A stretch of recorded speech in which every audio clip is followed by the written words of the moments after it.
Мы немножко волнуемся. Я здесь в студии не одна. Со мной человек, М, который возглавляет проект "Грядущее". Это Юля Тарасова.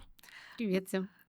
Соответственно, у нас есть секретные люди за кадром, которые всегда с нами и поддерживают нас. Ну и, конечно, раз эфир называется "На троих", то мы пришли сегодня с книгой, которая называется "Ключи управления реальностью", и будем ей пользоваться. Ну и напомню, вам о том, что эфир наш посвящен тому, в чем же вы уникальны, и мы об этом сегодня будем говорить. С позиции, конечно же, развития, духовного развития. Мы про свет, я напоминаю вам всем. И кому будет интересен наш эфир? Тем, кому не безразлично будущее наших детей, наше с вами, и даже кому не безразлично то пространство, в котором мы сможем воплотиться через какое-то время. М, И вот именно про это проект "Грядущее". И я хочу Юле передать слово, потому что маленькая такая предыстория. Когда мы только начинали заниматься или пришла к нам на практике, у нас с ней разгорелся спор. Все же как соотносится космос и бизнес, да? Юль, расскажи, пожалуйста, ты человек бизнеса, да, ты всю жизнь им занимаешься. Что тебя притянуло в сородение, в нашу школу? И вот немножко о том космосе, которым ты занимаешься сейчас, и бизнесе, которым ты всю жизнь занимаешься. Вот, расскажи немножко о себе и об этом. Хорошо. Ну, история действительно давняя, космос и бизнес, да, у Да. нас с тобой как раз вот ключи управления реальностью. Недавно снова пришлось вспомнить эту тему, потому что когда только пришла в сородение, интерес вызвал, по-моему, ролик "Держава", да, то есть это самый был такой сильный у меня резонанс. Я помню, даже Гаррету сразу написала: "Ой, что же делать, что делать, что делать?" Он говорит: "Надо учиться, год сиди учись, потом будем разговаривать", как обычно мне сказал. Бизнес действительно, наверное, из тогдашней моей жизни было единственное, что осталось, что меня еще тогда интересовало, вдохновляло, потому что в отношениях крах, в каких-то смыслах крах, ничего так не удалось построить. А на работе, в принципе, я была успешна, и это была та опора. Поэтому, когда я попала к тебе на семинар, он был про духовное развитие, и ты рассказывала историю про подругу, которая проходит этот опыт, бесконечный, да, в бизнесе. Меня это задело за живое. И я думаю, надо заступиться за бизнес и за всех за нас.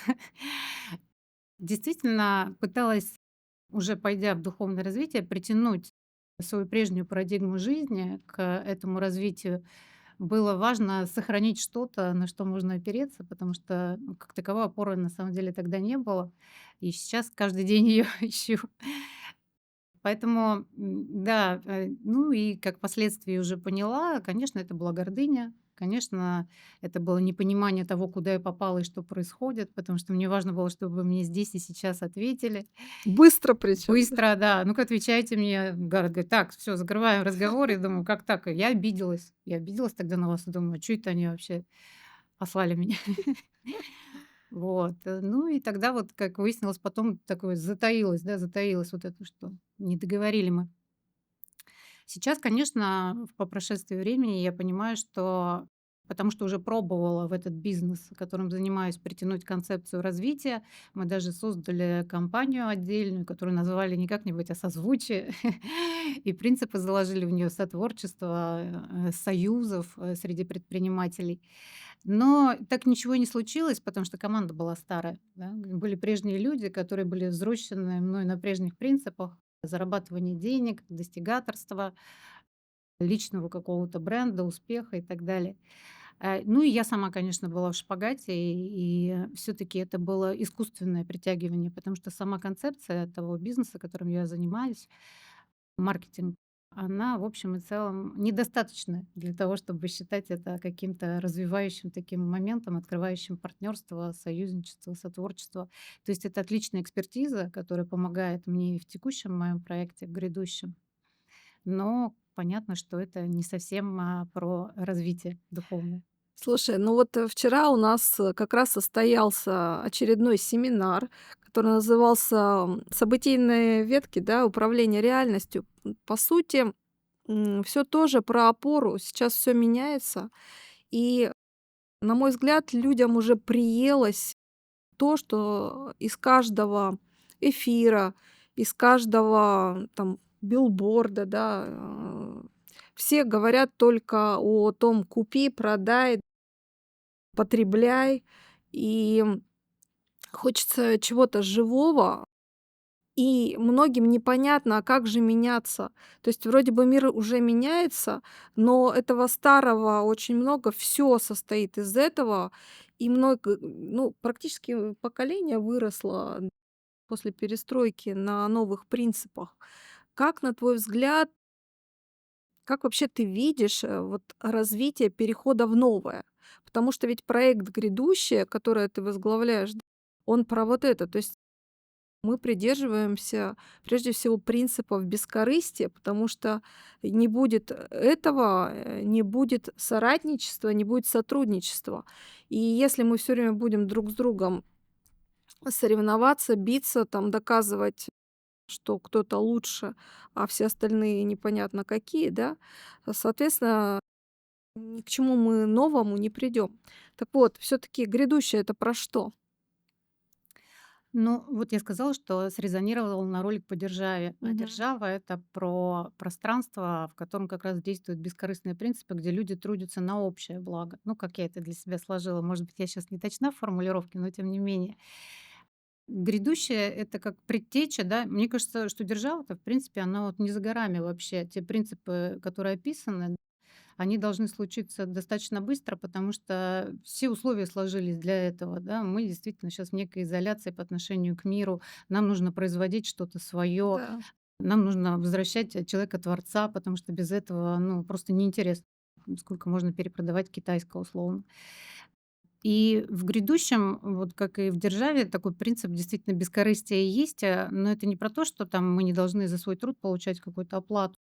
Это про то, что во главе угла всегда мысль, а как это поможет человечеству, как это качественно изменит жизнь.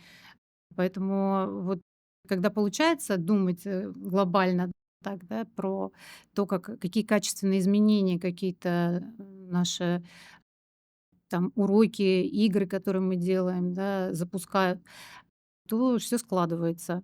Но к этой мысли нужно возвращаться, потому что живем в достаточно жестких, невыносимых условиях матричных. И понятно, что весь социум противится, и окружение этой идеи. Есть страх за материальное, есть страх за то, что что-то не получится. В общем, Или ты будешь не такой, как все? или ты будешь не такой, как все. Это, кстати, очень частый страх, да, почему мы боимся как часто рассказывать о том, что мы делаем, идти с этим, вещать где-то на каких-то крупных конференциях, потому что мы реально, как белые вороны, говорим вроде как еще понятные миру вещи, но уже настолько забытые и даже смешные, я бы сказала людям, что это выглядит действительно со стороны, наверное, иногда как какое-то напускное. И вот не хочется, чтобы это выглядело как напускное. Для того, чтобы это было глубинное, твое, это же нужно проживать каждый день. А как вот достучаться до глубинного? Потому что коллектив ведь все равно должен формироваться, который формирует это грядущее, который этот проект представляет в мир, на честности, на совести, на дисциплине, на достоинстве. Как это внутри себя сформировать, если многие к этому вообще не приучены с детства? Ну, это, в принципе, то, чем мы и занимаемся и сами, и тех, ту, скажем так, целевую аудиторию маркетинговым языком, к которой мы идем, а это учителя, это психологи, это непосредственно дети, воспитатели. Ну, в общем, это та среда образовательная, которую сейчас нужно привнести в воспитание. Потому что если говорить про просвещение, то, наверное, это образование плюс воспитание, да. И когда ты идешь с этим посылом, что нужно трудиться над собой, что нужно духовно развиваться, нужна определенная методология, нужен определенный опыт, чтобы этим поделиться. И, в принципе, все через этот труд души и происходит в конечном итоге. И все наши уроки, все наши игры, они про это, про то, что человеку нужно разбираться с самим собой, заходить внутрь себя, думать о том, зачем я, кто я, и вспоминать те качества прекрасные человеческие, про которые сейчас стыдно говорить, да. То есть не то, что стыдно даже, а Не которые сейчас принято, я бы не принято, сказала, да. да. Сейчас принято другое. Открываешь телефон, и там, например, банк, в котором ты обслуживаешься, да, или карточки, которые у тебя есть, предлагают тебе там 3000 за друга, если ты перепостишь там что-то.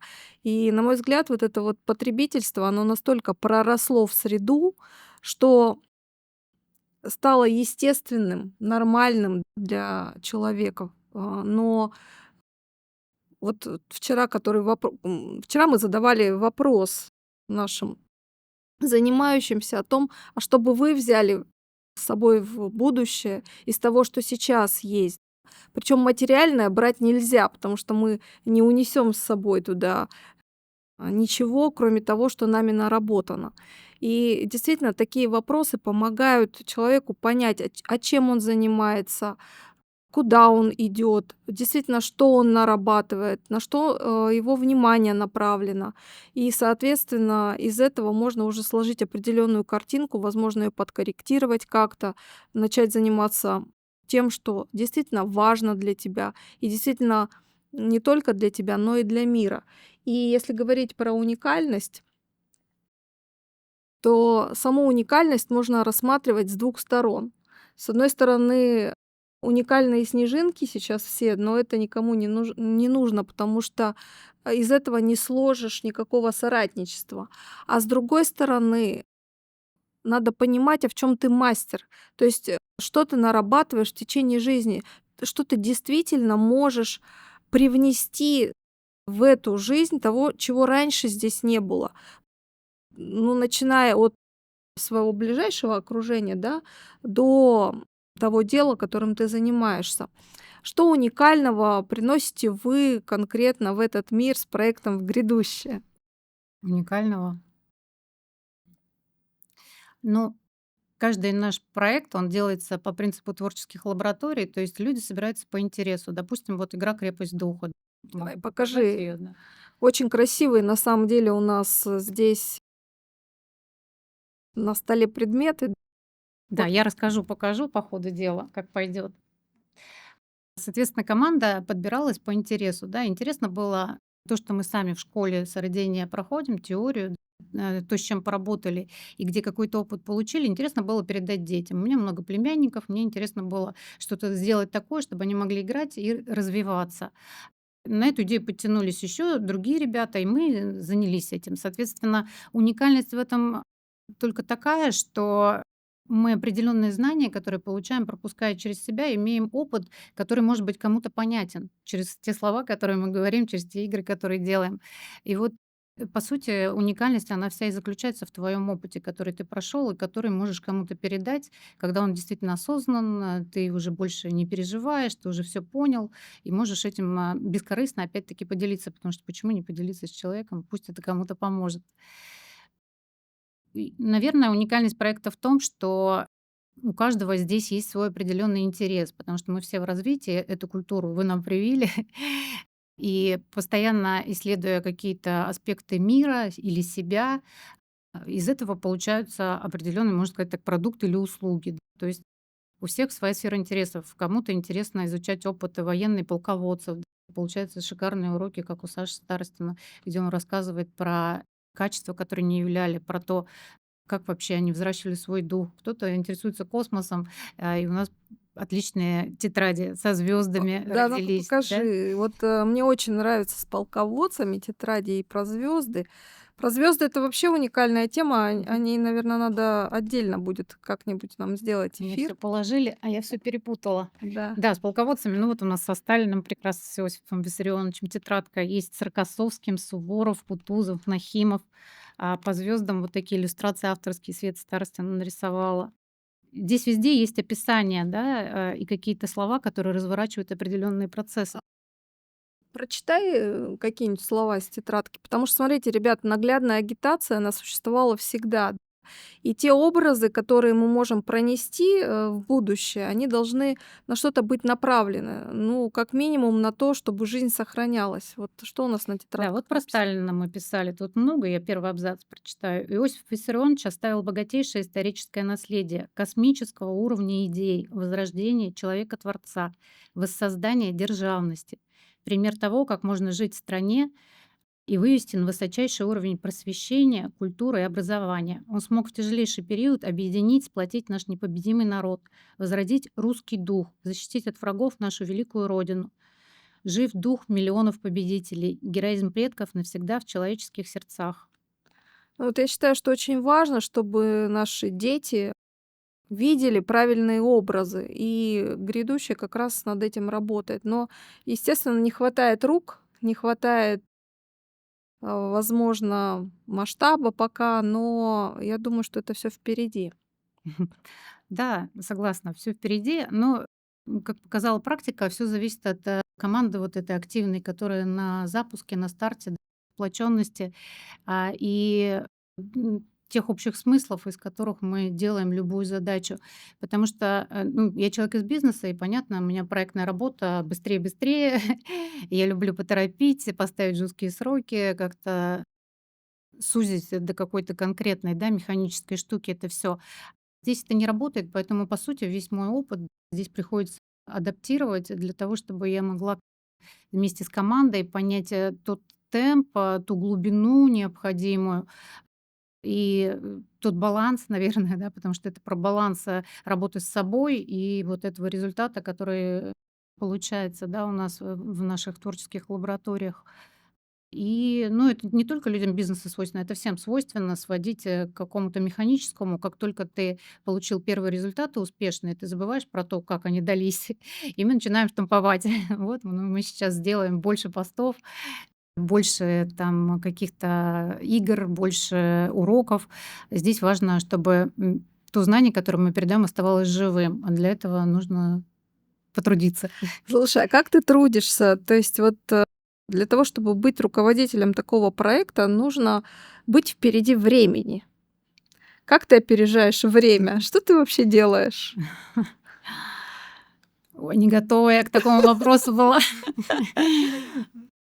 Ну, Ну ты же все равно работаешь над собой, ты много путешествуешь, ты бываешь, вот я те подсказываю, да, хорошо, да, поняла. в разных, Ну, скажем красивых скажем так, у местах. меня хорошие учителя, во-первых. Мне есть на кого равняться, да. Я вижу, как самоотверженно трудится команда школ сыродения. Я понимаю, из чего состоит, день, из какого труда каждодневного, да. Я вижу действительно бескорыстие, и за этим хочется тянуться. Можно сказать, только благодаря этому и есть что-то, да, что мы можем делать каждый день, потому что есть пример. И по сути своей грядущее — это и есть тот пример, что можно что-то делать, не бояться, и что там жизнь на этом закончится, да, на бескорыстном труде. Ты все потеряешь и как бы не успеешь чего-то, что принято в этом обществе, да, получать от жизни, те блага, скажем так.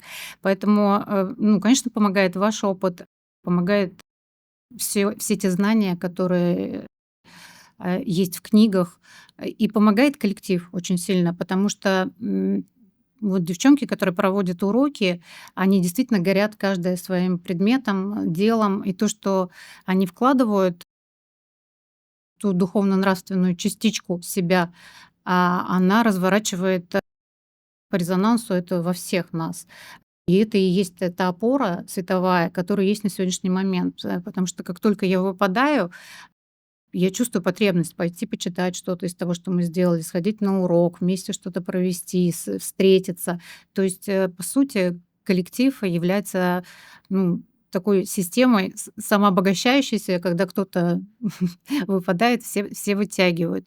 И здесь, очень важно помнить про это просто. Не быть той самой уникальной снежинкой. А часто накрывать, может кого-то внутри коллектива или это все меньше и меньше со временем случается?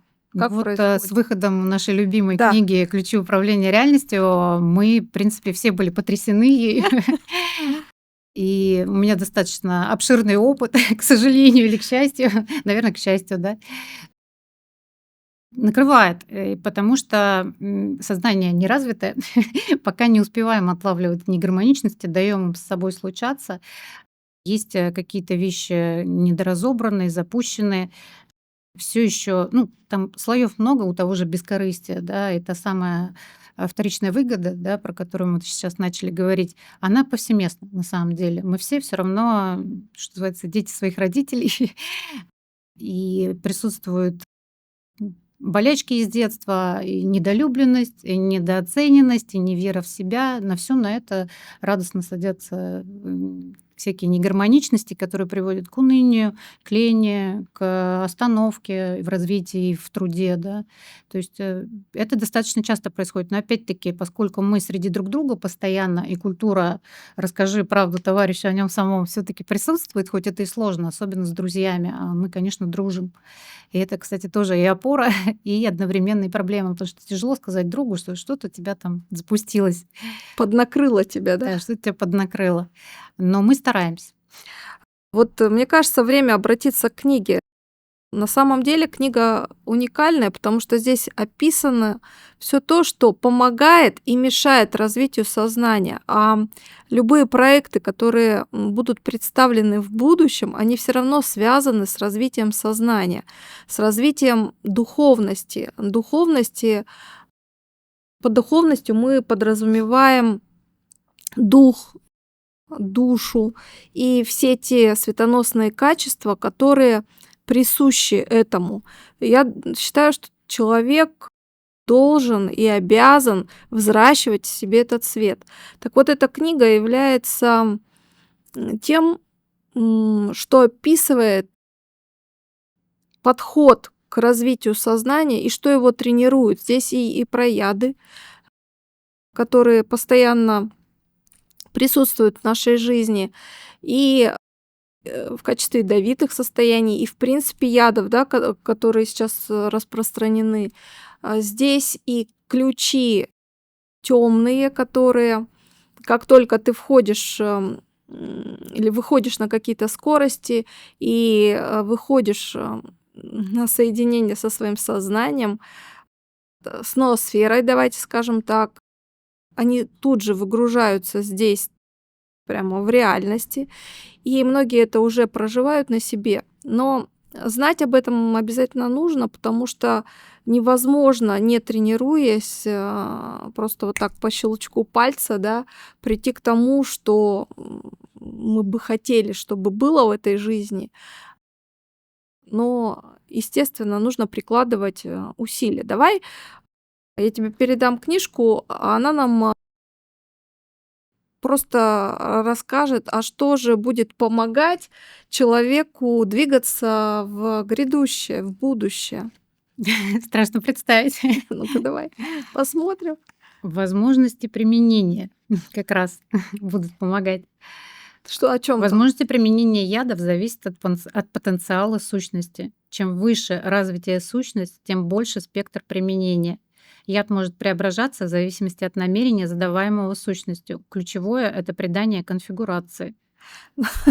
Ну да, наверное, неизвестными словами мы рассказали. Я хочу сказать, что существуют разные виды ядов, да, и это и яды сознания, да, про которые здесь написано, и яды, которым можно полечить это сознание.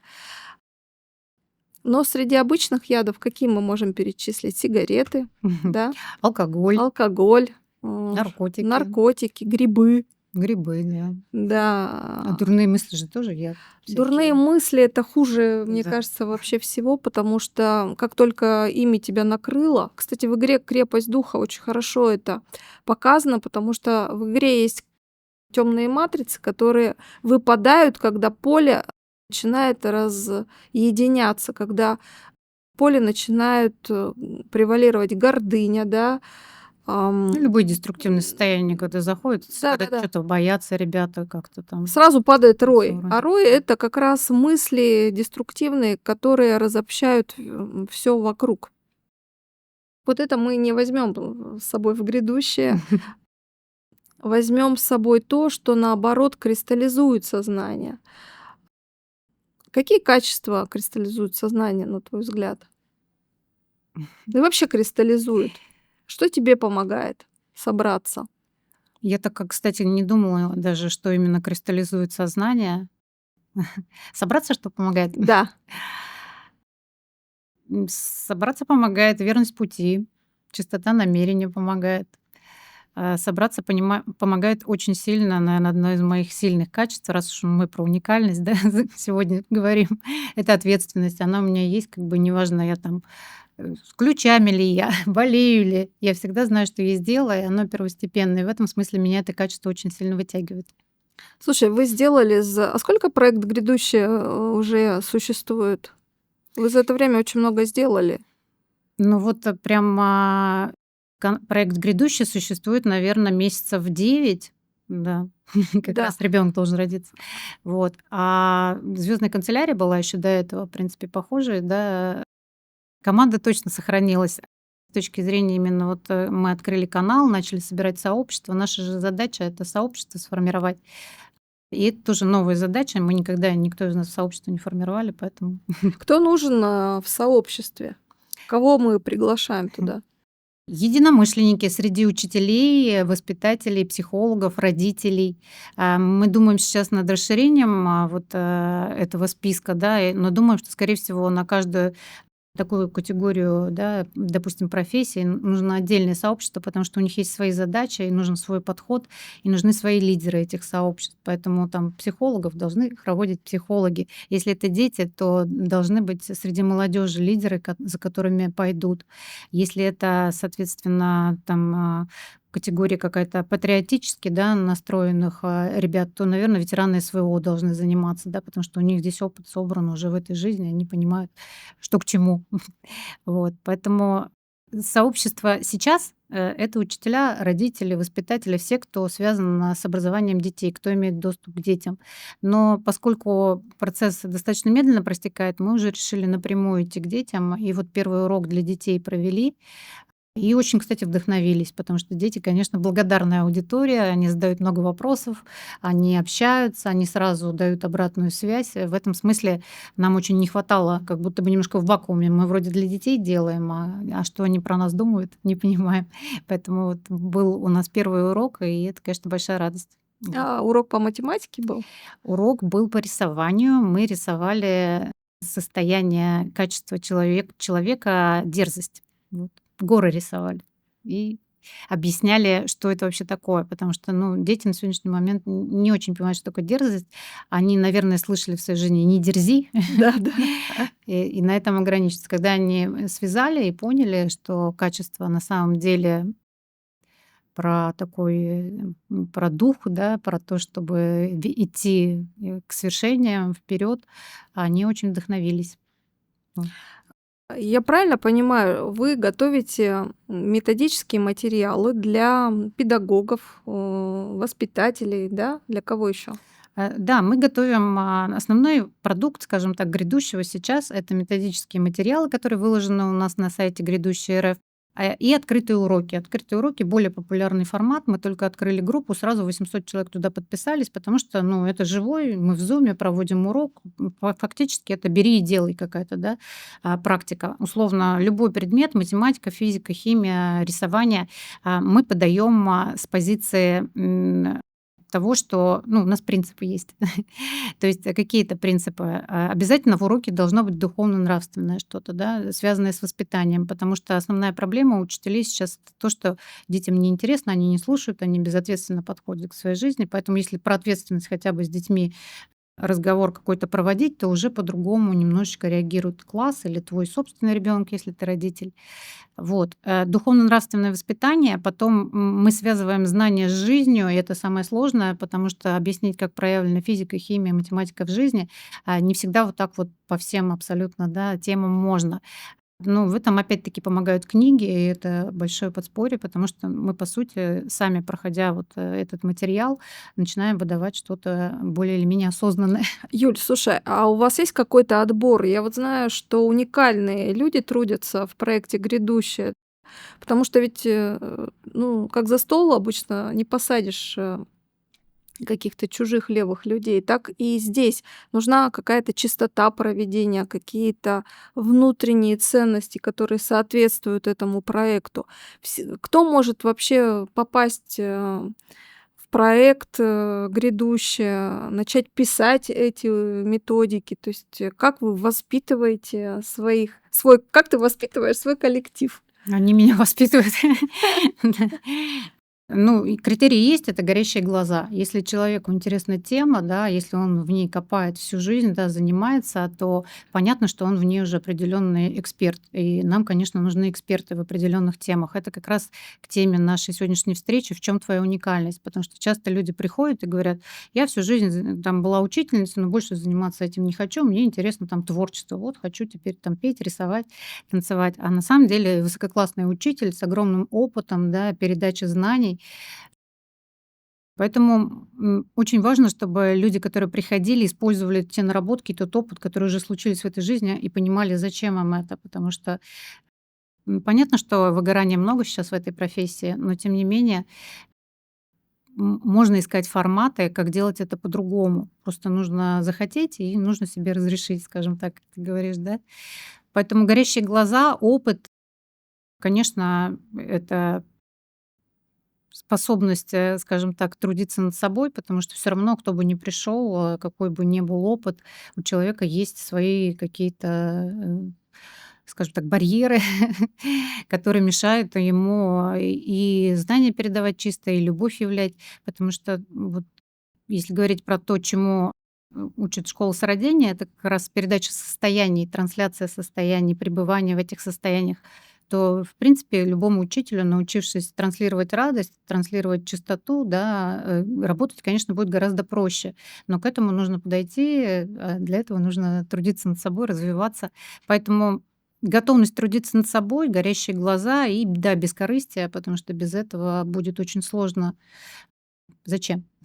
Слушай, ты знаешь, я тут год назад купила мастер-класс по рисованию.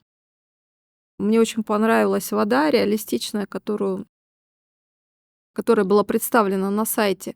И частично я её нарисовала, и потом на определенное время забросила, никак не могла подойти к этой картине. И вот вдруг вот мне прямо приспичило порисовать.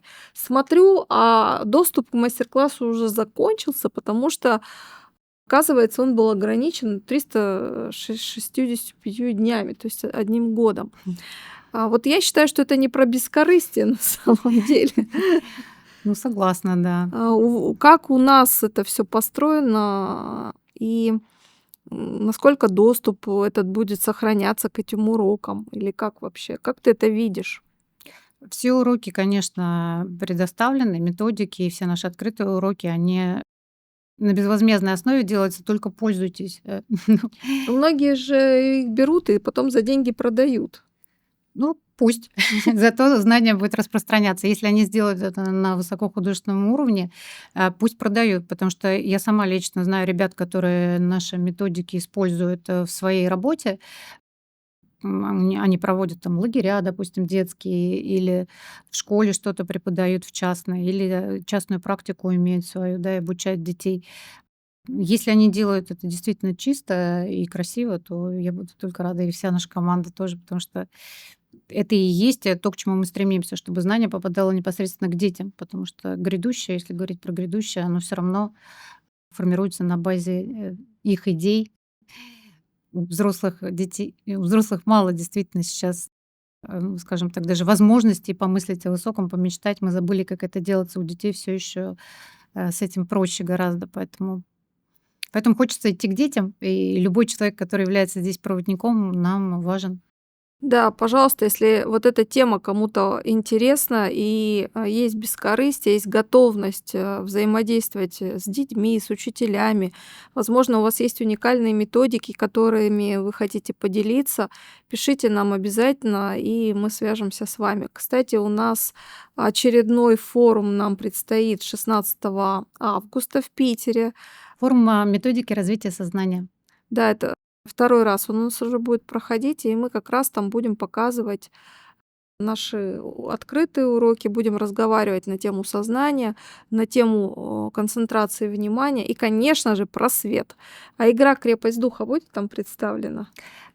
Ну, на самом деле, игра «Крепость духа» у нас именно в Питере и в Москве широко представлена. Мы проводим практически еженедельно наши игры, обучаем ведущих, поэтому я думаю, что избыточно уже будет. Лучше поговорить как раз про методики, про творческие лаборатории, про то объединяющее начало, которое, да, есть у нас у всех, и привлечь кого-то в команду, потому что поиграть мы имеем возможность и достаточно часто этим занимаемся. И, в принципе, все подписчики и сородения, и грядущего знают про эту возможность. Кстати, в очереди стоят, чтобы поиграть. Надо как-то Да. подумать о формате, который бы был доступен и в регионах тоже, потому что не все могут приехать в Москву там или в Питер поиграть, но в любом случае мы выкладываем разборы наших игр, с которыми вы можете познакомиться на YouTube-канале «Человек сознательный». Ну вот мы только начали, будем продолжать. Интересно, есть ли у нас какие-то вопросы? У меня точно есть. Давай. По книге начнем, наверное, да? Да. Раз она с нами сегодня третья. Держи. Давай я сейчас тоже ее открою, посмотрю, что выпадет мне. Да, вот, кстати, с игрой в связи хотела спросить. У нас у каждого героя, как у психотипа, да, как носителя определенной алгоритмики, деструктивных и сильных сторон, да, есть набор ключей, который мы, соответственно, Да, да. набор у нас есть. Я правильно понимаю, что ну, именно к скосу какому-то, к твоему постоянно повторяющейся, к твоей какой-то постоянно повторяющейся ошибке ключи привязываются, и пока ты с этим не поработаешь, это будет происходить? Но вот если мы будем говорить про уникальность, про уникальную снежинку, у которой превалирует эго, а весь наш мир нам сейчас транслирует это и взращивает это эго. И по поводу уникальности нам все время говорят. Но самое интересное, что уникальность привязывают к заработку. То есть чем ты более уникален, тем вроде как ты больше можешь зарабатывать. Мы же говорим совсем про другое, потому что это не совсем правильная схема. Мы говорим о том, что вот ты вышел из школы, и тебе надо более усердно трудиться для того, чтобы наработать мастерство. Но на пути к этому мастерству будет много преград, потому что здесь и ответственность нужна, и дисциплина, и нельзя идти на сделки с совестью, ну и так далее. Потому что ведь дар Божий, он не просто так тебе дается. Вот и когда ты начинаешь этот дар превращать в свое эго и при помощи этого зарабатывать деньги, ты сужаешь себе все возможности, которые только вообще есть. И ключи в этот момент могут показать, на что обратить внимание, да, для того, чтобы выйти из этих деструктивных состояний, потому что в любом случае рано или поздно ты придешь в тупик.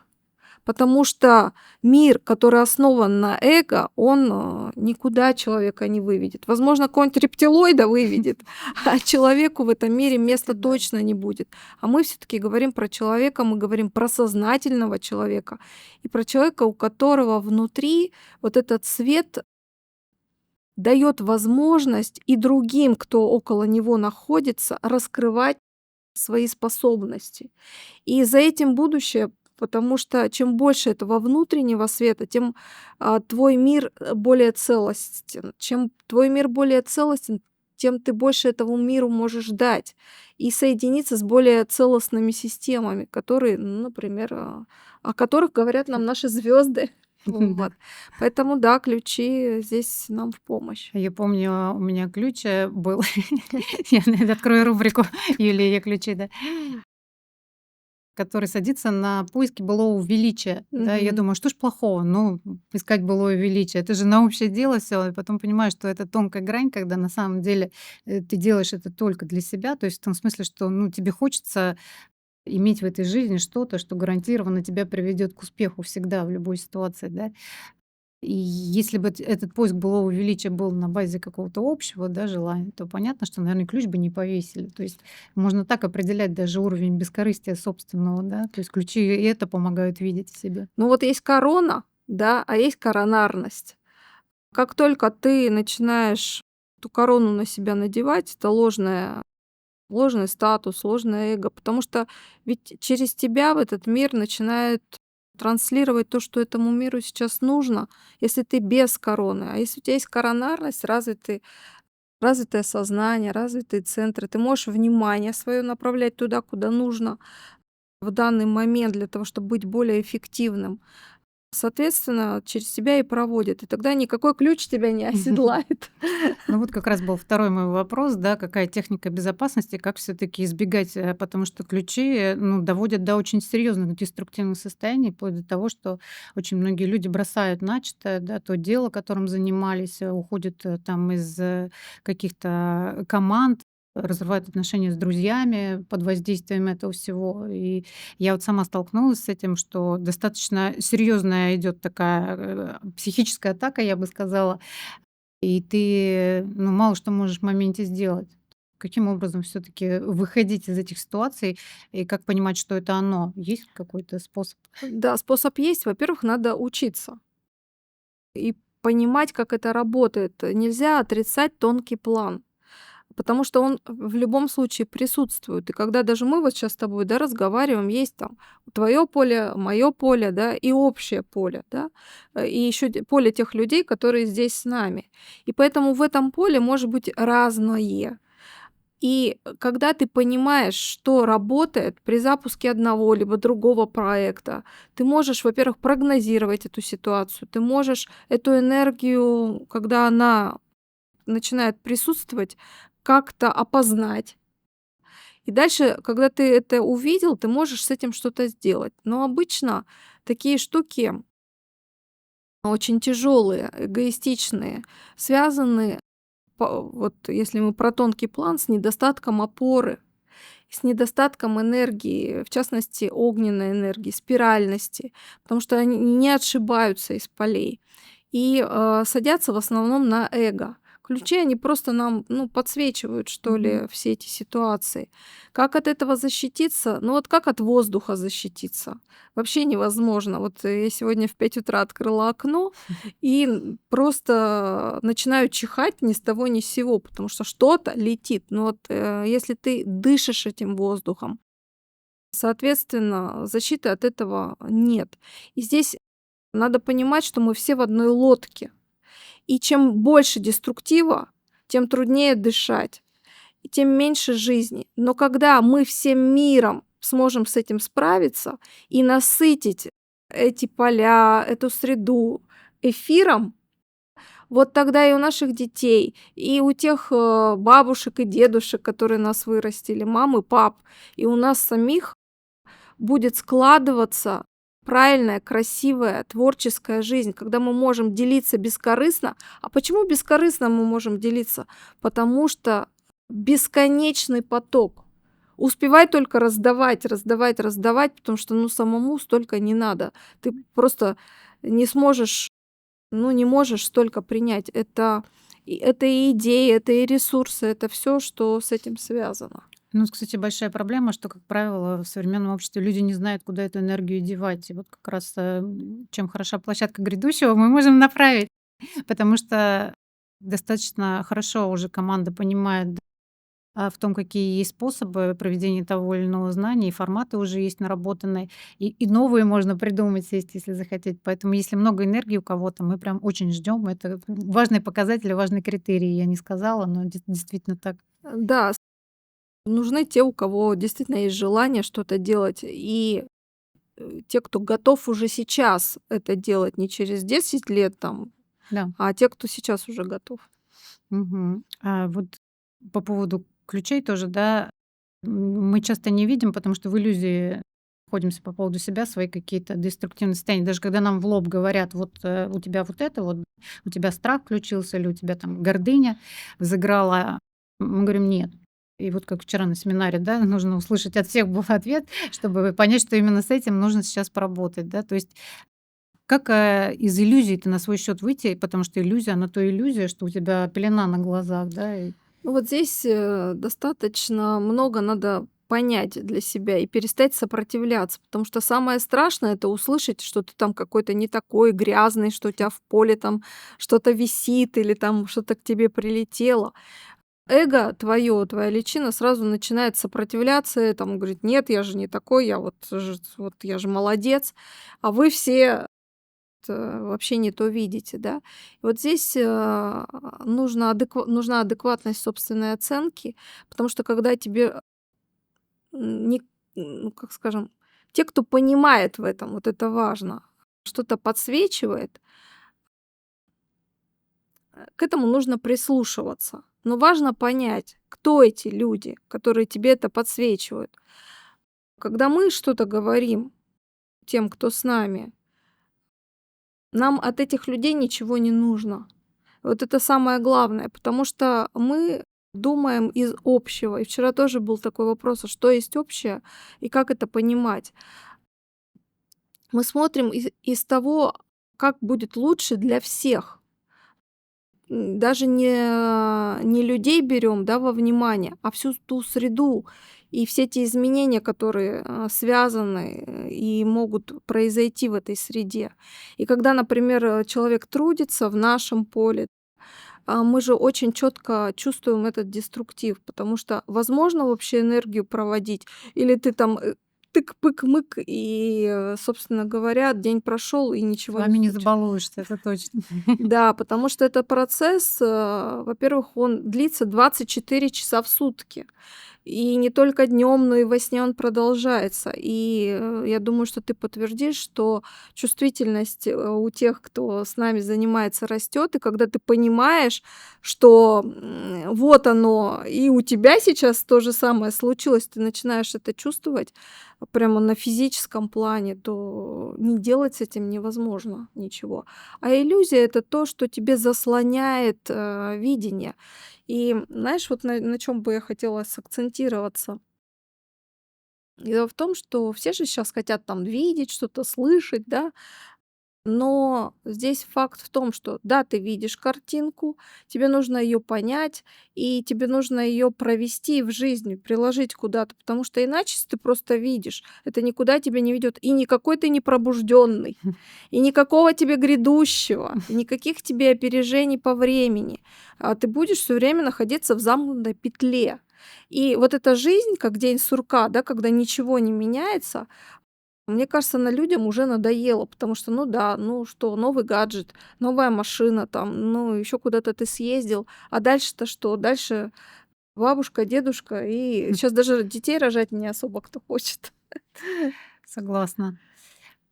Вот с точки зрения все таки как руководитель проекта, мне часто отдают обратную связь ребят, с которыми трудимся, что, ну, на работе говорят не слишком экологично, а в грядущем говорят жестко, да, даю обратную связь. И вроде как понятно, что я хочу побыстрее этот момент пройти, потому что мне тоже не очень приятно говорить о каких-то, скажем так, ошибках повторяющихся, да, в коллективе или что-то. Но ведь можно же делать это таким образом, чтобы человек не замыкался в себе, да, не уходил там, Нет, неважно, развивался. не-не-не, Юля, неважно, что ты скажешь и как ты скажешь. Ну, конечно, лучше, чтобы это было безэмоционально, без выплеска вот этой пси-энергии. Но если человек находится в иллюзии, в своей уникальности, как уникальная снежинка, как бы ты ему мягенько не сказал, потому что у меня были такие случаи. Обычно после разговора со мной, если человек в эго, он все равно уйдет. Уйдет из проекта, уйдет из общей команды. И это очень хорошо на самом деле, потому что таким образом система сама себя защищает. Вот и опять же вернусь к этой книге. Здесь как раз про то, что в сознательную жизнь путь к волшебству, давай так скажем, он пройдет.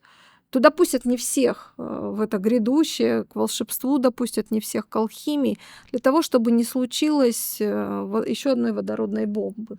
Мгм. Понимаешь, чтобы не случилось еще одной Атлантиды. И вот эти ключи, они стоят на страже вот этого целого.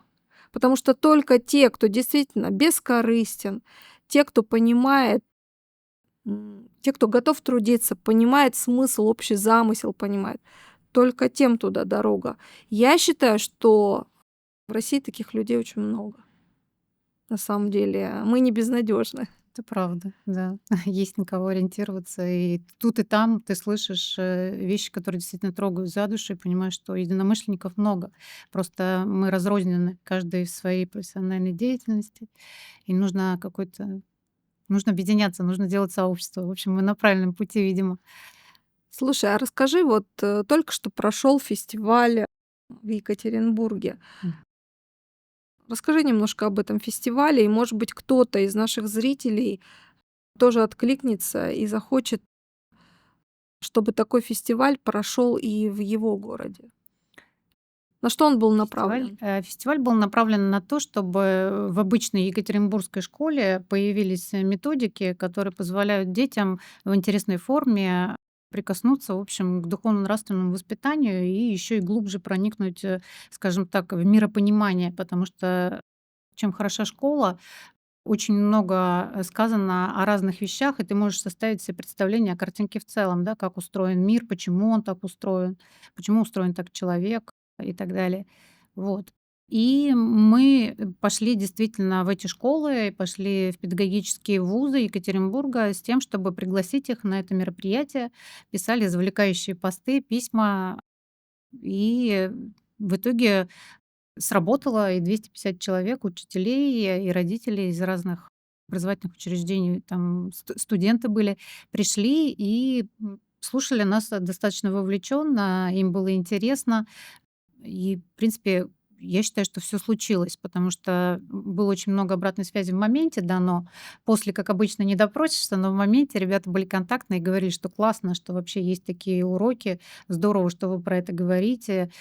И спасибо, что вы показали, что так можно, потому что я не знала, как поговорить с детьми на эту тему, да, я не знала, как устроить разговор с классом, потому что думала, что не будут слушать. Но Мгм. присутствующие здесь же дети сидели, слушали, им было интересно, потому что рассказывали ребята, которые действительно этой темой горят. И про Гагарина, и про полководцев, про Сталинградскую битву рассказывали так, как будто бы они сами там были, и это всегда интересно слушать. Ну вот, возвращаясь к теме уникальности, вот я тоже себе тут набросала какие-то вопросы. Мгм. И что тебя заставляет вставать с утра, например? Задачи, которые я себе с вечера написала. Я очень дисциплинированный человек. У меня каждый день список из скольки-то пунктов. Я стараюсь больше 10 не писать, зная себя.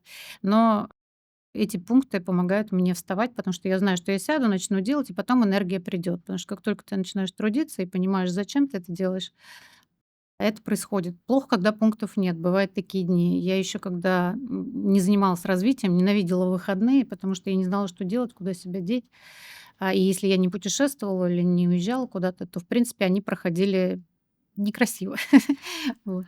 Слушай, ну вот сейчас такая тема, она модная, и еще 10 лет назад, скорее всего, она, ну, не особо людьми поддерживалась. Тема предназначения, когда все ищут какие-то смыслы, они встречаются, спрашивают, решаешь ли ты задачи своей души, какое у тебя предназначение. Но я думаю, что все должно сводиться не к этому, а, во-первых, к тем действиям, которые ты уже сейчас совершаешь.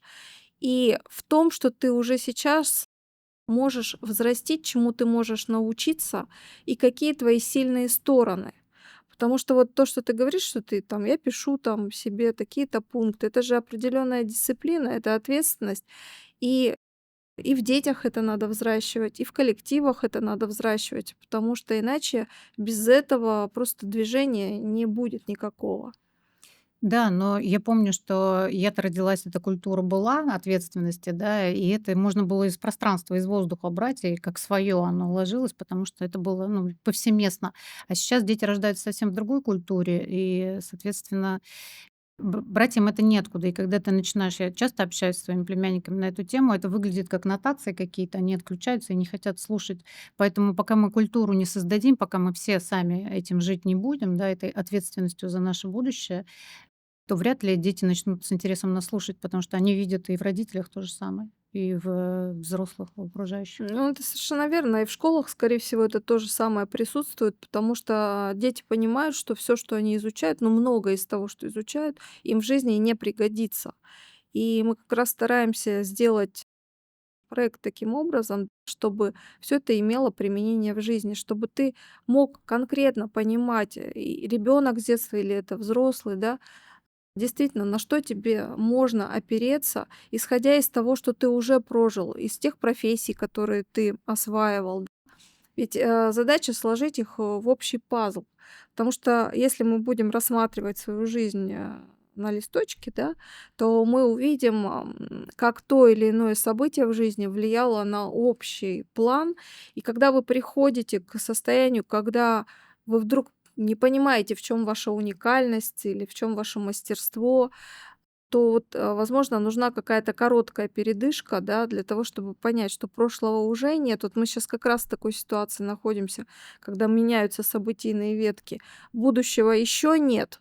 И вот, сейчас этот момент, когда можно реально перезагрузить все свои световые коды и опереться на самые свои сильные, отработанные стороны и пойти в сторону бескорыстия, в сторону созидания, в сторону сознательной среды. Я думаю, у нас все таки есть какие-то уже вопросы. Давайте на них поотвечаем. Вопросов немного, но очень интересные. Давайте начнем с крепости духа. Где же обучают ведущих? Как ее купить?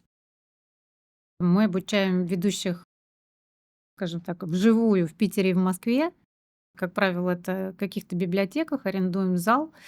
Приходят, запатентованные ведущие, их тоже у нас пока немного, но они есть. И мы проводим, мастер-классы и непосредственно игру для того, чтобы ребята могли погрузиться и понять, как это работает, как работает развитие на базе крепости духа. Помимо этого мы проводим онлайн-встречи, где можно тоже, понять, как это все устроено и происходит. В Исталии проводила, мы в Петербурге проводили. Плюс для тех, кто, хочет стать ведущим, мы показываем, скажем так, домашние встречи, уже показываем, где в Исталии, проводя семинары тоже с ребятами, проходит вот такую игру и рассказывает о том, как важно устраивать разбор после игры, каким образом, в процессе игры какие-то моменты подсветить, друг другу, игрокам и так далее. Вот. Ну, у нас ведь не эзотерическая игра, правильно?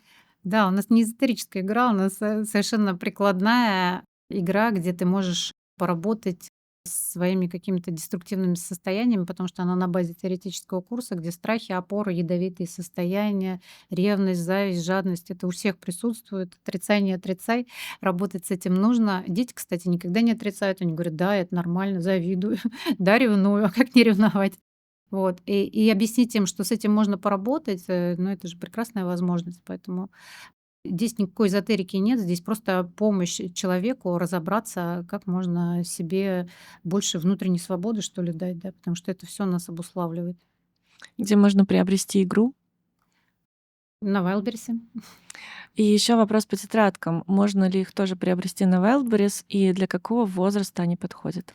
Ну, тетради для всех школьников, можно и для дошкольников, если они читать умеют, потому что очень важно, чтобы они знакомились с описанием именно, которое есть на тетрадях. Ну и просто даже картинку посмотреть. Тоже на Вайлдберрисе есть в звездной канцелярии всё. Давайте я вам покажу несколько тетрадей. На мой взгляд, очень важно, что на них написано, потому что зрительный контакт, и он позволяет запомнить, и впечатать какие-то фразы. Например, учиться летать. Это непростое занятие, но невероятно увлекательное. Да. Дальше мы напоминаем, да, вот сейчас покажу. Дальше мы напоминаем про внутреннюю чистоту, что это безбрежный океан счастья. И, если ты мыслишь чисто, то она тебе доступна. И все время напоминаем детям, чтобы они являли не личины, а свое настоящее внутренний вот этот внутренний свет, с которым человек, в принципе, приходит на Землю. Вот. Это, кстати, самая часто повторяющаяся проблема, о которой говорят дети, что они не могут быть настоящими, потому что Всё а, время надо все подстраиваться время под нужно кого-то. подстраиваться под кого-то, как-то выглядеть, да. Но это и у взрослых такая проблема. Ну да.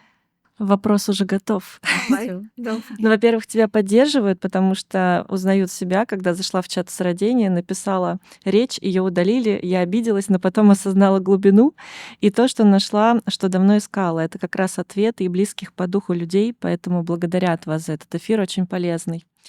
Подожди, вот я Мгм. Про хочу обиду. прокомментировать такие штуки. Вот смотрите, когда мы создаем какое-то сообщество или мы идем, так скажем, и формируем сознательную среду, важно понимать, что любое проявление эго и пси-энергии негармоничное, оно сразу считывается. И поэтому, когда человек не из эго пишет, никогда такой комментарий не удалится. Но если идет сначала выплеск этой пси-энергии, да, а потом, значит, какое-то разъяснение, то в нашем поле этому нет места.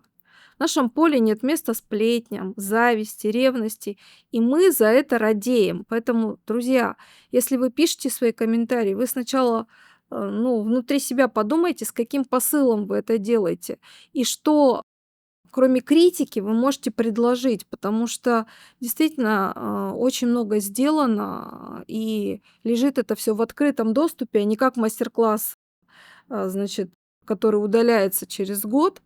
И это действительно труд тех, кто это делал. Поэтому относитесь, пожалуйста, с уважением к этому труду. Следующий вопрос: а что же делать с оценкой? Потому что сейчас социум диктует, а что ты добился? Именно про деньги. Сколько ты зарабатываешь, и тебя постоянно оценивают и мерят этим критерием. Ну, тут как бы оценку только сам себе можешь дать такую, которая тебя устроит, потому что сколько бы ни хвалили по собственному опыту, какие бы регалии не были, все равно неуверенность в себе, если присутствует, то ты всегда будешь искать подтверждение какое-то внешнее, но удовлетворения не получишь.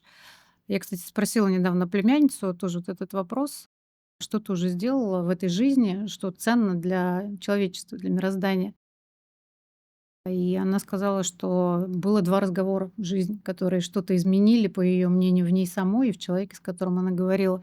И это на самом деле наша реальность. У нас у всех было несколько разговоров, где мы поговорили о настоящем, о том, что стоит обсуждать, хотя бы даже не сделали, а поговорили. Поэтому вот в грядущем, то, чем мы занимаемся, мы постоянно генерим разговоры на тему. Мы говорим, говорим, говорим о том, что важно, и пока говорим, сами этим проникаемся. Вот. На самом деле на оценку реагирует личина. Ей же больно, да, ей хочется играть не так, так, так. Давай сейчас я буду вот такой молодец, а потом вот такой буду молодец.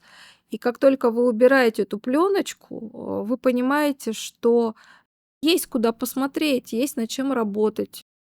И, соответственно, вашей душе, вашему свету очень полезно, чтобы что-то менялось внутри, кристаллизовалось, новые грани появлялись, новый опыт. А он возможен только когда развитие духовное есть. Поэтому убираем пленки. Следующий вопрос уже по книге. Просят уточнить, о каких грибах идет речь, как о Об о яд. о грибах, мухоморах и тех, которые нюхают, и все остальное, вот все, что с этим связано. Сейчас речь не идет о белых грибах, да. Из которых суп делают Да, из прекрасный, которых да? делают суп, да.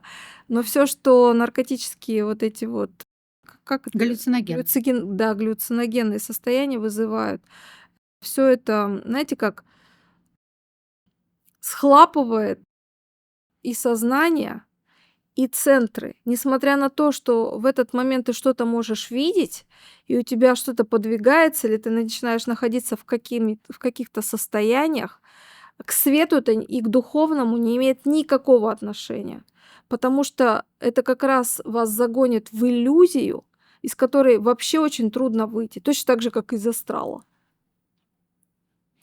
Следующий вопрос. Ядами полностью блокируется импульс от сердца в головной мозг. В Да. результате искра разума обволакивается полевой структурой и гаснет. Вопрос. Почему Сталин выбрал смерть посредством яда? Связали, да? Ну, вообще, да. Слушайте, ну, это был великий человек.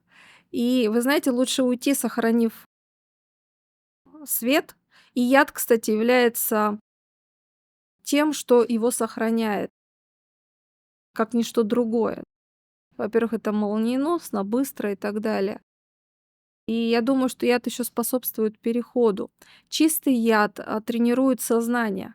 То есть, если все-таки ты натренируешься, то вот переходить в тело света будет возможно. И являть этот свет, потому что, помните, даже на иконах вот эти нимбы изображены. То есть люди ходили раньше с царем в голове, все-таки мыслили и могли соединяться с чем-то целым.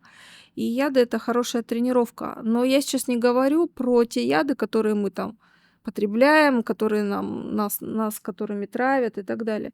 Это все-таки больше алхимические абсолютные яды, которые сейчас не присутствуют в принципе в поле и в среде. Ум постоянно направлен на внешнее, а в идеале ты должен концентрироваться на своем внутреннем пространстве, где лучше всего держать точку. Исток, искра сердца или искра сознания. Спасибо.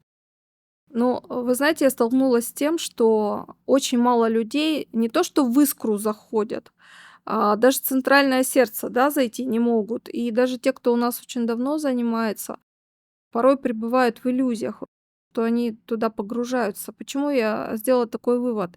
Когда вы соприкасаетесь с чем-то абсолютным, да, то, что есть внутри, с тем светом, с которым вы пришли, ваша жизнь сразу же меняется.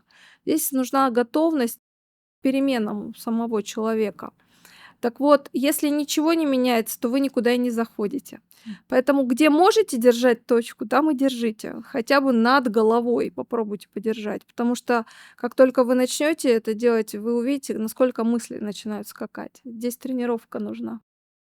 Можно ли в идеале не испытывать токсичные состояния, если повысится осознанность? Ну, конечно, можно. И было бы хорошо, чтобы таких средств становилось больше. Кстати, вот мы только что вернулись с Путаран, и там как раз такая среда, которая позволяет соединиться со своим внутренним.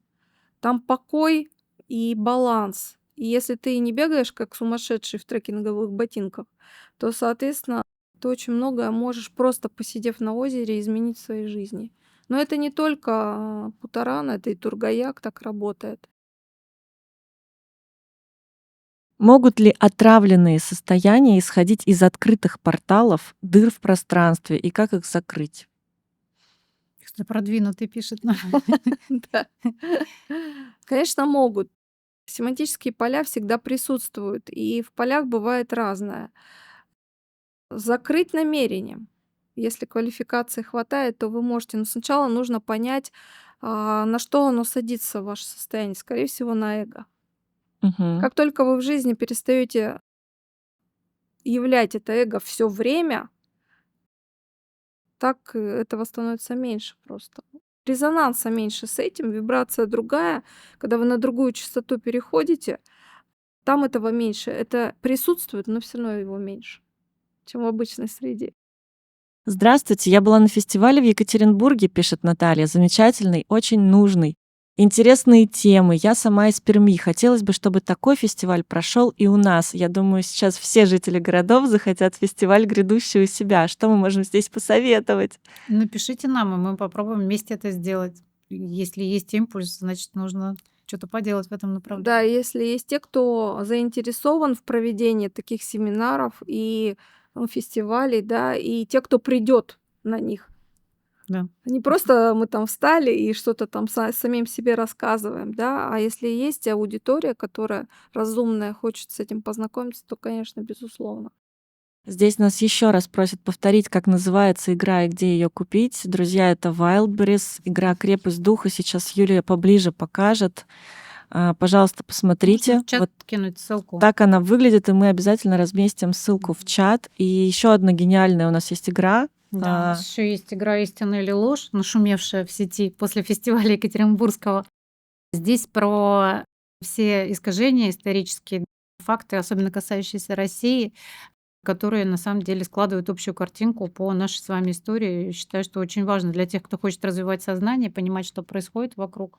А что в наборе еще? Вот сказки, да? Да, в наборе у нас по развитию гениальности в новом вышел вместе со сказками. А Вот что как за раз сказки вот это вот? Расскажи, Юля.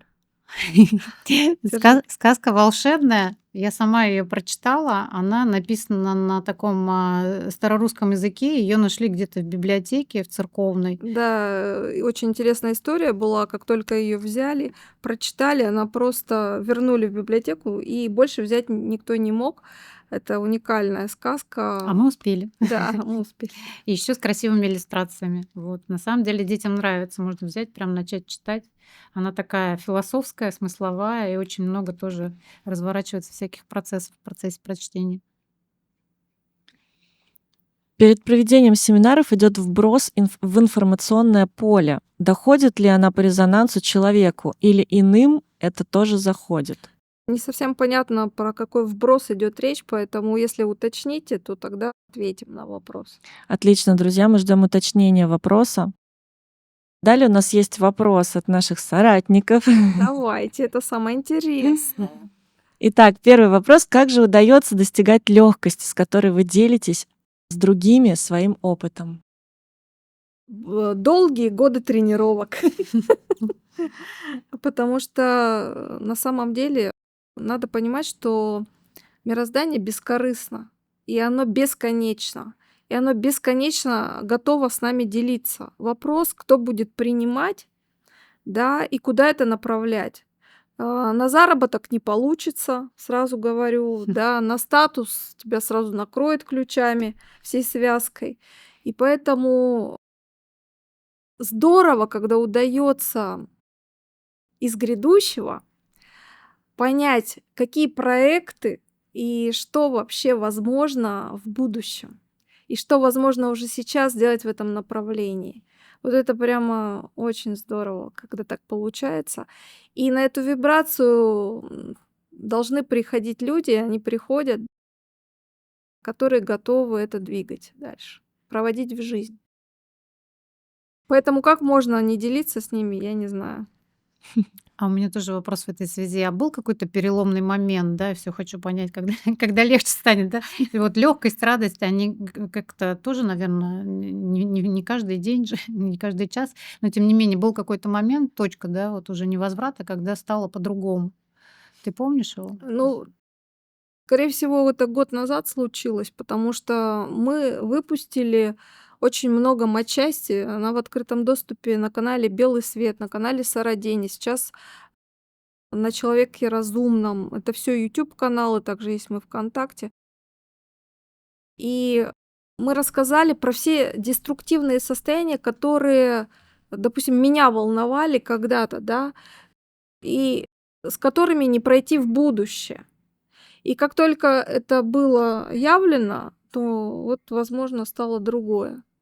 Хотя я думаю, что в плане легче, я не знаю, будет ли или нет, но в плане того, что будет, безусловно, интересней, веселее и радостнее, да.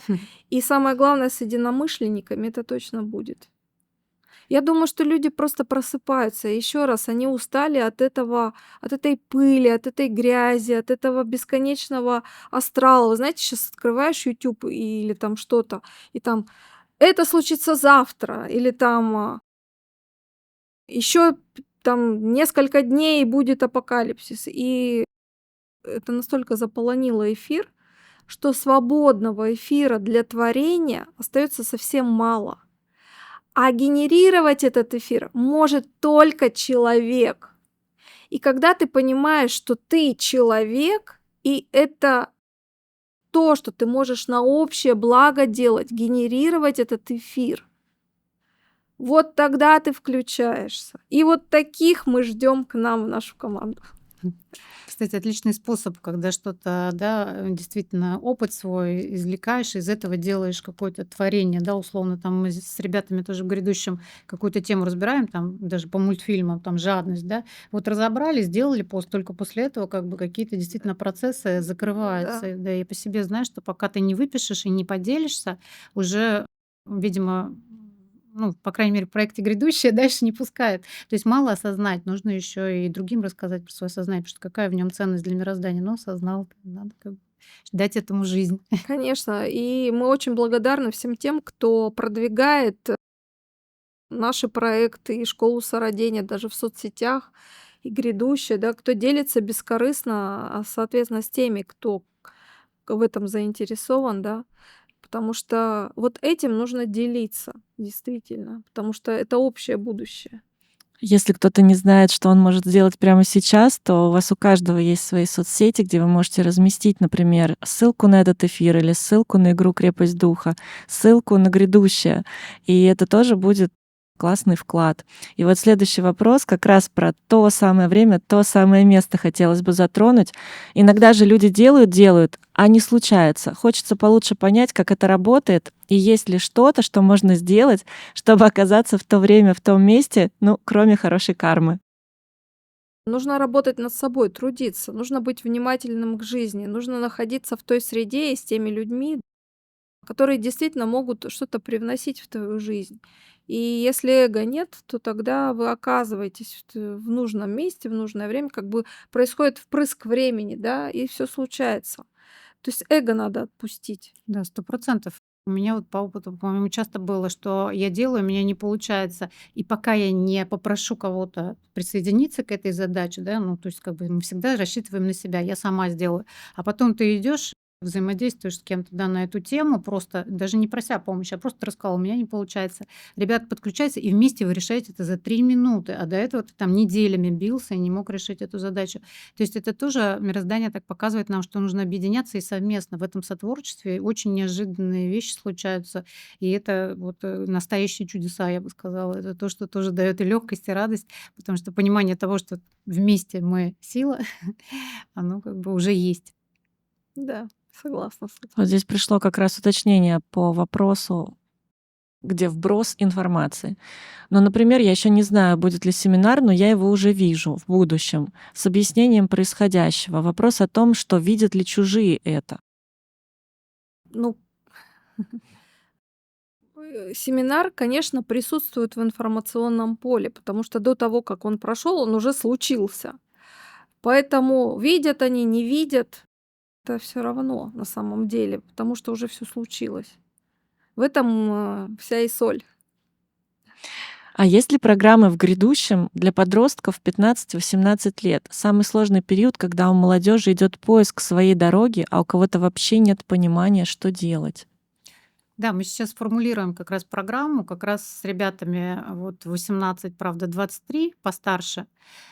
И мы поняли, что программа, она должна формулироваться, во-первых, самими ребятами, во-вторых, знания и любые какие-то инициативы должны передаваться от детей к подросткам, от подростков к молодежи и так далее. То есть они, ну, дети, взрослых слушают, с трудом, потому что мы уже потеряли вот эту связь с ними, мы уже на другом языке говорим. А ребята, которые постарше, условно там старше, как были октябрята, пионеры, комсомольцы, они могут им что-то еще донести, и они будут их слушать, они для них еще в авторитете в каком-то, да. Особенно если эти ребята умеют излагать свои мысли, действительно, развитые.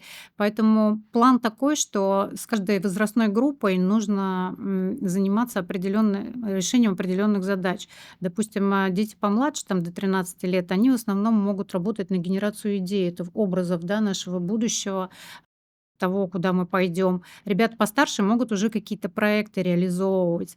И здесь хорошо работает связка со взрослыми, потому что есть предприниматели, которые загорятся этой идеей, и дети увидят, что идеи, они не просто так, они меняют на самом деле мир, и их вполне можно запускать в жизнь. Поэтому, вот мы только подходим к решению этой задачи. Если кому-то интересно, присоединяйтесь. И молодежь призываем, и взрослых, у которых есть такой интерес. У нас есть книга, называется «Дети», и есть семинар, посвященный этому, и 16-летние есть тема, в которой как раз мы описываем, что 16-летние проводят в жизнь те идеи, потому что, которые будут в будущем, потому что у них вот эта энергия, она способна на это. М. Так, ну что, есть ли у нас еще вопросы? В Питере в августе будут делаться состояния, практики, или это больше про поговорить и про пообщаться? Я думаю, уместно будет сказать, кого мы ждем. Дело в том, что если вы хотите делать практики, приходите к нам заниматься. это вообще без проблем. Приходите к нам на семинары в Питере.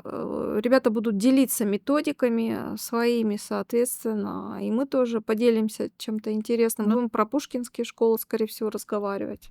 точно будет разговор про то, как транслировать состояние детям, молодежи, да, как бы на уроках для учителей. Ирина вот у нас будет проводить. Поэтому какие-то практики, которые можно будет изучить, прийти про это поговорить, точно будут. Еще один интересный вопрос. Какими вы себя видите в следующем вашем приходе души, как вы говорите? Что вам хотелось бы увидеть в будущем, грядущем, через лет 100-200?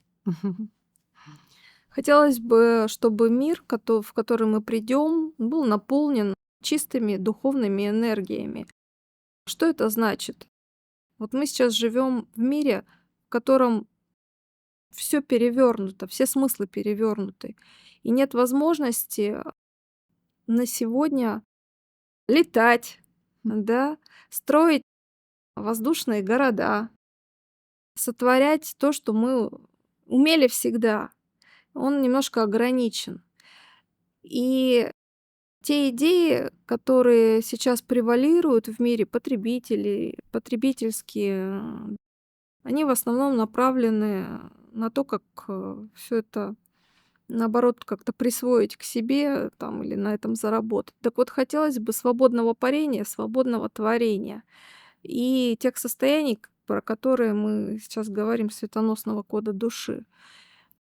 Я думаю, что все наши соберутся. Я даже нисколько не сомневаюсь. Что, по-вашему, может объединить Подожди, Юля еще не А, ответила. конечно. Я думала, проедем. Ну, я на самом деле через 200 лет хотела бы, чтобы все было красиво, не только снаружи и где-то в определенных эксклюзивных местах, а вообще в целом, чтобы жизнь была наполнена красотой внутренней, внешней, то, как мы выглядим, то, как мы себя проявляем, то, как мы взаимодействуем, чтобы это все было действительно красиво. Вот и почему-то такое слово приходит мне, когда я смотрю на образы грядущего. Там же действительно все белое, красивое, такое прям светящееся. Вот хочется, чтобы была красота повседневной обычной жизни. Больше свободы хотелось бы, чтобы было. Я лично хотела бы заниматься бы, вот как в «Стартреке» он летает по разным планетам, изучает разные миры. Я бы вот, наверное, вот это бы выбрала для себя. Мне вот это прям, я путешественник в душе, мне интересно. Но то, что я делаю сейчас в грядущем, это то же самое. Мы точно так же углубляемся в тему, изучаем, только познание идет глубинное через себя. И точно так же ты можешь любую совершенно тему и в космосе тоже познавать. Вот. Я тоже совсем недавно поняла, что занимаюсь тем, чем занималась всегда. Что, по-вашему, может объединить общество нашей страны в высоком смысле этого слова? С чего порекомендуете начать каждому, кого волнует этот вопрос? Ну, надо посмотреть, насколько совесть у человека проявлена. Объединяют общие идеи, общие смыслы. Совесть, честь, насколько проявлена, общее благо, да, насколько человек может трудиться. Объединять может победа над фашизмом, в том числе, потому что на прошлом эфире с Олесей как раз говорили про желание обладать и про то, что это и есть настоящий фашизм. Так вот, пока не искоренено желание обладать, и фашизм здесь будет присутствовать. Поэтому в мире новых энергий точно не должно быть фашизма, и нужно с этим справиться всем миром. Согласна. Но я бы добавила еще, что, наверное, объединяющим может быть то самое созидающее начало. Человек-творец, в принципе, идея всем ложится. Я с кем не говорила, все хотят быть творцами, все хотят что-то создавать. И я думаю, что на этом можно объединяться, потому что даже вот в предпринимательской среде, из которой я родом, во всех клубах, в которые я заходила, люди делятся на 2 сейчас категории: гедонисты, те, которые получают удовольствие от жизни, и достигаторы, которые еще зарабатывают деньги, чтобы начать быть гедонистами. И когда в последний раз я пришла и спросила: "Есть группа созидателей?" Сказали: "Нет, у нас такой группы нет". И я думаю, что пора просто формировать этот клуб созидателей на всех уровнях: среди детей, среди предпринимательской, да, аудитории, потому что эта потребность, она существует в человеке, мне кажется, базово, что-то создавать. Ну, в этом и может проявиться уникальность человека, и над этим хочется трудиться, то есть это то, от чего ты не устаешь, да. И точно всем будет место в этом мире, в этой жизни. Здорово, что вы затронули созидать, создавать. Я думаю, не будет лишним расшифровать, потому что все слышат это красивое слово, да, особенно молодежь. И я часто слышу вопросы: а что такое созидать? То есть потребность создавать есть, а вот созидание. Созидание больше направлено на общее благо. И когда ты мыслишь из целого, то есть сознанием дела мыслишь, да, из того, что действительно будет важно и нужно, и будет продолжать жизнь человечества. Вот, на мой взгляд, вот это важно понять, когда ты хочешь стать созидателем. Ну да, это сознательное творение, по сути, когда ты понимаешь, как это вообще развернется в жизни людей. Как раз несколько заявок у нас от тех людей, которые готовы и хотят поделиться своим портфолио, чтобы стать иллюстратором в будущем, в проекте грядущего. Куда им можно написать? Здорово, это очень классная тема, потому что нейросети рисуют картинки не самые лучшие. Можно прямо на канале «Грядущее» есть обратная связь, туда написать. Мы свяжемся. У нас там 5 человек отвечают быстро. Вы применяете свои профессиональные навыки в проекте духовного развития, а в обычной жизни как отражается то взаимодействие, которое происходит у вас в грядущем с коллективом и с теми, кто приходит к вам на уроки? Умничаю, конечно, повсеместно. Пытаюсь делиться, когда спрашивают, ну, в основном жизнь вокруг проектов строится. Не могу сказать, что у меня какие-то активные светские мероприятия, хотя вот я в Питер на бал еду с предпринимателями. Никогда не была на балу. Вообще. Да. Вот это здорово. Если у нас Буду ещё танцевать вальс. О, отлично. Есть ли Если у еще нас, да, вопросы? есть ли какие-то вопросы, и будем, Закругляться? да, закругляться. Так, вопросы. Ну вот интересно, поскольку я являюсь поклонником вашего клуба читательского, что сейчас читаете и какие будут новые книги? Ну вот, может быть, обрадую, а может быть, огорчу кого-то, да. На самом деле, дочитываем несколько книг, которые в этом году будут явлены, возможно, 2 или 3. Среди них обязательно словарь терминологический. Вот. И все. Ничего себе. Да, мы на этом закончим, скорее всего, на какое-то время выдавать книги в общий доступ. Почему? Потому что и так много всего, чтобы нужно освоить для того, чтобы двигаться дальше. Но читать мы не закончим, мы будем продолжать, потому что это все будет касаться сознания и переформата сознательной. Ну, вообще, мы идем к сознательной среде, и поэтому будет касаться переформата всей среды. Будет касаться того, что должно быть в этой среде. Поэтому те, кто нас ненавидел, могут успокоиться, да, и спокойно порадоваться. А те, кто действительно хочет дальше двигаться, я предлагаю освоить ту матчасть, которая уже есть, и уже с новыми смыслами присоединиться к новым творениям, которые будут. Вот. Ну, книги действительно можно перечитывать не раз, поэтому понятно, что да, наверное, материал пока освоен слабо. Но семинары-то будут новые. Безусловно, будут семинары, будет много всего интересного, будут открыты новые площадки. Мы ждем тех, кто действительно хочет созидать, потому что на основе бескорыстия только можно идти дальше, на основе чистых отношений, чистого творения. И с этими людьми мы готовы продолжать. Я, кстати, все-таки открою, что же мне выпадет. Чем мы завершаем эфир?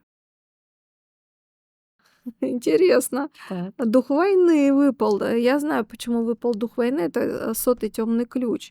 Его надо победить внутри нашей среды, внутри каждому человеку.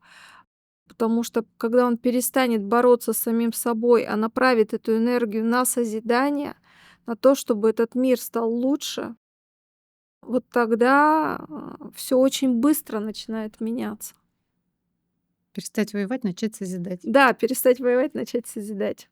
Ну что, на этой позитивной ноте, мне кажется, мы будем заканчивать. И следующий наш эфир будет 17 августа, и я думаю, что он тоже будет интересен. Всех благодарим, кто нас смотрел. До Спасибо, новых что встреч. позвали. Да. Зовите еще.